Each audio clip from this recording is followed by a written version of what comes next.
அனைவருக்கும் வணக்கம். இன்றைக்கி நம்ம 12th ஃபிசிக்ஸில் ரொம்ப முக்கியமான 5 மார்க் கொஸ்டின் பார்க்க போகிறோம்ப்பா. மின் இருமுனையின் நடுவரை தளத்தில் உள்ள புள்ளியில் மின்புலத்திற்கான கோவை அப்படிங்கிற கொஸ்டின் பார்க்க போகிறோம். ப்ளஸ் கியூ மைனஸ் கியூ வேறின மின்துகள்கள், இதோட நடுப்புள்ளி ஓலேருந்து ஆறு தொலைவில் சிங்கிற பாயிண்ட் இருக்குது. ப்ளஸ் கியூ மைனஸ் கியூ ரெண்டில் சின்ற பாயிண்ட்டை வச்சு பார்த்திங்கன்னா ரெண்டோட தொலைவும் சமம். அப்படிங்கிறதுனால இந்த ரெண்டு பகுதிகளோட மின்புலங்களின் எண்மதிப்பு வந்து சமம். இ ப்ளஸ் அப்படிங்கிற வெக்டர் வந்து பிசிங்கிற திசையிலையும், இப்போ இ மைனஸ் எடுத்துக்கிட்டிங்கன்னா ஏசிங்கிற திசையிலையும் இருக்கும். இந்த வெக்டர் கூறுகளாக இதை நம்ம பிரித்தோன்னா இதோட டோட்டல் மதிப்பு வந்து நம்ம இந்த டைரெக்ஷனில் கண்டுபிடிப்போம். கிடைத்தல கூற காஸ்திட்டாவும் இது வந்து இப்படி நேராக லைன் போட்டால் செங்குத்து கூறு. இப்போ இங்கே இருக்கிற படம் தான் இந்த மேலே இந்த இடத்துல இருக்கிற படம் தான் இங்கே தனியாக வந்து ட்ரா பண்ணி காமிச்சிருக்கோம். இ மைனஸ் சைன் தீட்டா செங்குத்து கூறுகளை வந்து சைன் தீட்டான்னு எடுத்துக்கிறோம். அப்போ மேலே வந்து இது அப்படியே ஒரு கிராஃப், இது வந்து ஒய் டேஸ் எக்ஸு டேஸ்ன்னு எடுப்போம். இப்போ இந்த இடத்துல வந்து இ ப்ளஸ் சைன் தீட்டா எடுத்தோம்னா கீழே இ மைனஸ் சைன் தீட்டா வருமா? அப்போ ரெண்டு வந்து ப்ளஸ் மைனஸ் கேன்சல் ஆயிரும். ஆனால் இது வந்து பாருங்கள், இது ப்ளஸ் எக்ஸு, இது மைனஸ் எக்ஸு. அப்போ காஸ் தீட்டா வந்து நம்மளுக்கு இங்கே மைனஸ் பி வெக்டர் வந்து நெகட்டிவ் சைடு தான் இருக்குது பி வெக்டர். அப்போ இந்த இடத்துல தான் நம்மளுக்கு காஸ் தீட்டாவில் தான் இதோட மதிப்பை வந்து நம்ம ஃபைண்ட் அவுட் பண்ணுறோம். இ டோட்டல் வெக்டர், இப்போ இதோட மொத்த மதிப்பு இ டோட்டல் வெக்டர் வந்து பார்த்திங்கன்னா எப்படி இருக்குது? இ ப்ளஸ் வெக்டர் காஸ் தீட்டாவும் இ மைனஸ் வெக்டர் காஸ் தீட்டா ரெண்டோட எண் மதிப்பும் சமம். அப்போ ஈக்குவேஷனை நம்ம எப்படி எழுதிக்கிறோம் அப்படின்னா இ ப்ளஸ் வெக்டரோட மதிப்பும் இ மைனஸ் வெக்டரோட மதிப்பும் ஈக்குவல். அப்போ ஈக்குவேஷனை நம்ம எப்படி எழுதிக்கிறோன்னா 1/4/ε0 q டிவைடட் பை இதோட தொலைவு ஆர் ஸ்கொயர் தானே. அப்போ தொலைவு வந்து இந்த இடத்துல உள்ள மதிப்பு தான் இந்த ரெண்டு பக்கங்களோட கூடுதல். இதை கண்டுபிடிக்கணும்னா நம்ம பிதாகரஸ் தேற்றத்தின்படி எழுதுவோமாப்பா. இந்த முக்கோணத்தை தான் இங்கே வந்து உங்களுக்கு ட்ரா பண்ணி வச்சுருக்கேன், இது தீட்டா. இப்போ இந்த ரெண்டு பக்கங்கள் இருக்குது, இந்த பக்கம் மதிப்பு நம்மளுக்கு தெரியாது. அப்போ PC square is equal to ரெண்டு பக்கங்களையும் ஸ்கொயர் பண்ணி கூட்டுறோம், ஆர் ஸ்கொயர் ப்ளஸ் ஏ ஸ்கொயர். அப்போ இந்த பக்கத்தோட கூடுதல் நம்மளுக்கு என்ன கிடச்சிரும்? ஆர் ஸ்கொயர் ப்ளஸ் ஏ ஸ்கொயர் அப்படின்னு கிடைக்கும். இதைத்தான் நம்ம வந்து இங்கே ஈக்குவேஷனில் எழுதிடுறோம், ஆர் ஸ்கொயர் ப்ளஸ் ஏ ஸ்கொயர். ரைட். இப்போ அடுத்து வந்து நம்ம ஃபஸ்ட்டே ஒரு ஸ்டெப் வந்துருக்கோம். ஆக்சுவலி இது வந்து ஃபஸ்ட்டு எழுதியிருக்கணும், இந்த இடத்துல வரும்.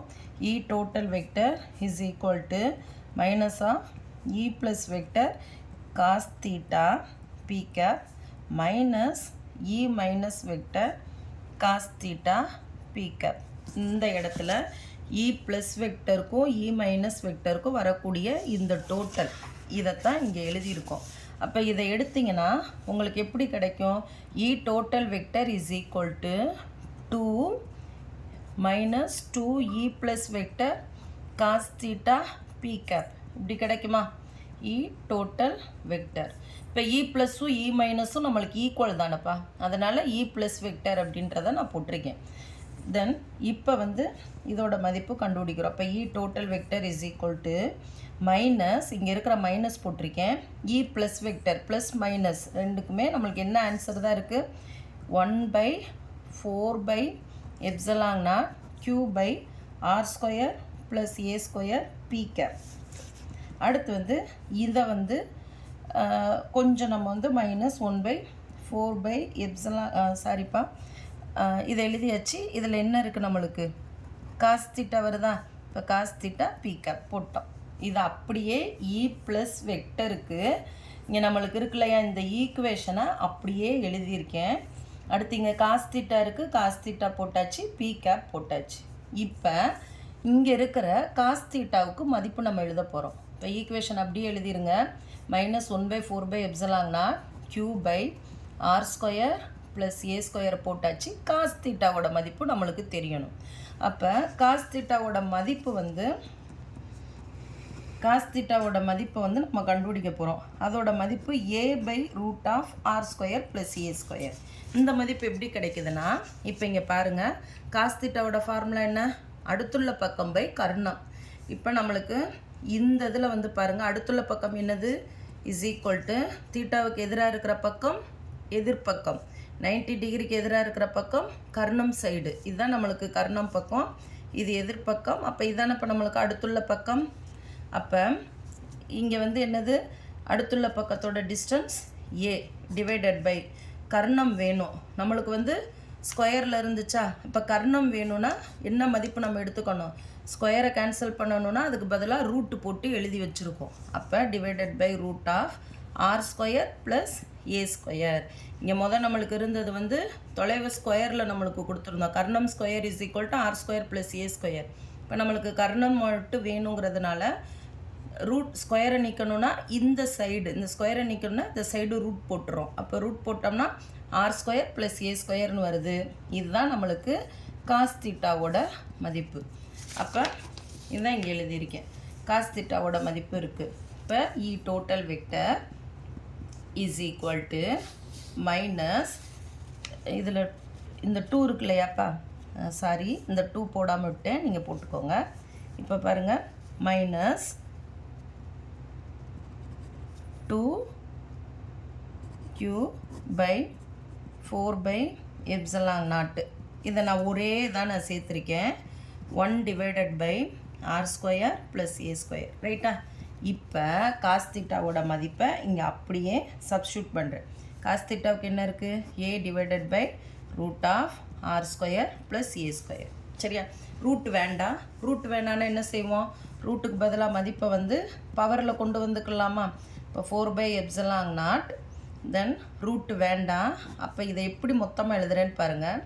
ஆர் ஸ்கொயர் ப்ளஸ் ஏ ஸ்கொயர், ரூட்டை எடுத்தோம்னா ரூட்டுக்கு சமமாக பவரில் என்ன செஞ்சிடறோம், 1/2 அப்படின்னு போட்டுரும். இப்போ இங்கே பவரில் என்ன இருக்குன்னு அர்த்தம், 1. இங்கே என்ன இருக்குது, 1/2. அப்போ டோட்டலாக இது ரெண்டோட வேல்யூவும் சேர்த்திங்கன்னா உங்களுக்கு என்ன வரும், மைனஸ் 2qa டிவைடட் பை 4/ε0. இதை பாருங்கள், இங்கே ஆர் ஸ்கொயர் ப்ளஸ் ஏ ஸ்கொயர் பவர் 1 இருக்குது. ஆர் ஸ்கொயர் ப்ளஸ் ஏ ஸ்கொயர் பவர் 1/2. 1 + 1/2 ஆட் பண்ணிங்கன்னா 3/2ன்னு வருதா. அப்போ உங்களுக்கு இதோட மதிப்பு இங்கே என்ன வரும், R square plus A square the whole power 3/2. எல்லாத்துலேயுமே யூனிட் வெக்டர் பி கேப்பை இங்கே போட்டுக்கிட்டே வந்துடுங்க வரிசையாக. சரி, அடுத்து வந்து நம்ம என்ன செய்ய போகிறோம், ஆல்ரெடி நம்ம வந்து இந்த ஃபார்முலா ஒன்று படிச்சிருப்பீங்க. P vector is equal to 2qa p cap, திருப்புத்திறனோட சமன்பாடு. இப்போ இந்த இடத்துல என்ன இருக்குது, நம்மளுக்கு 2qa இருக்கா. அப்போ இதுக்கு பதிலாக நம்ம என்ன சப்ஸ்டியூட் பண்ணிக்கலாம், பி வெக்டர் போட்டுக்கலாமா. அப்போ E total vector is equal to minus p vector divided by 4/ε0. இந்த இடத்துல பாருங்கள், இந்த ஸ்டெப்பை எப்படி சுருக்கியிருக்கோன்னா, தொலைவின் அடிப்படையில் வந்து எடுத்திங்கன்னா ஆர் பெருசு ஏ சின்னது. அப்போ ஏவை வந்து நம்ம வந்து கேன்சல் பண்ணிக்கலாம். அப்போ ஏவை நீங்கள் கேன்சல் பண்ணால் ஏ ஸ்கொயர் அப்படியே போயிடுமா. அப்போ இந்த இடத்துல என்ன இருக்கும், ஆர் ஸ்கொயர் 3/2ன்னு வருமா. அப்போ 2 × 3/2 கேன்சல் பண்ணால் உங்களுக்கு என்ன கிடைக்கும், 3 தான் இருக்கும். அப்போ ஆர் 3. அதனால் இங்கே வந்து என்ன போட்டாச்சு, r³ அப்படின்னு போட்டிருக்கோம். இதுதான் வந்து ஃபைனல் ஆன்சர். இதோட ஒரு எப்படி கொஸ்டினுக்கு நீங்கள் எவ்வளோ டீட்டெயிலாக நீங்கள் எழுத வேணாம், கொஞ்சம் சுருக்கமாக எப்படி எழுதணும் அப்படிங்கிறதையும் நான் ஆட் பண்ணியிருக்கேன். அது இம்பார்ட்டன்ட் பாயிண்ட்ஸு, அதையும் சேர்த்து பார்த்துக்கோங்கப்பா. ரொம்ப ஈஸியான கொஸ்டின், நிதானமாக பாருங்கள், உங்களுக்கு புரியும். எக்ஸாமுக்கு நீங்கள் இவ்வளோ பாயிண்ட் எழுதினாலே போதும்ப்பா. இதில் வந்து ஃபஸ்ட்டு அந்த விளக்கம் வந்து ஏபி என்பது எக்ஸ்ஹெச்எல் அவ்வளோ எழுதினாலே போதும், அதுக்கு அரை மார்க் கொடுப்பாங்க. அதுக்கப்புறம் இதில் உள்ள பாயிண்ட் எதையுமே சுருக்காதீங்க, இதை அப்படியே படித்து எழுதிக்கோங்க. படம் கண்டிப்பாக வரையணுப்பா. தேங்க்யூ.